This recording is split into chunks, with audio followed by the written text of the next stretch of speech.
сардал кыз, экөөбүздүн ортобуз азымдан бекен сардал кыз.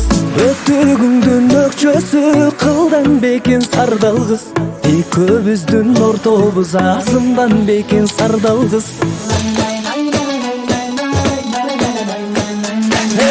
Көк боз аттын куйругуна күмүш десем кылга окшойт, экөөбүздүн ортобуз күнчүлүк десем майга окшойт. Ак боз аттын куйругу алтыны десем кылга окшойт, экөөбүздүн ортобуз ай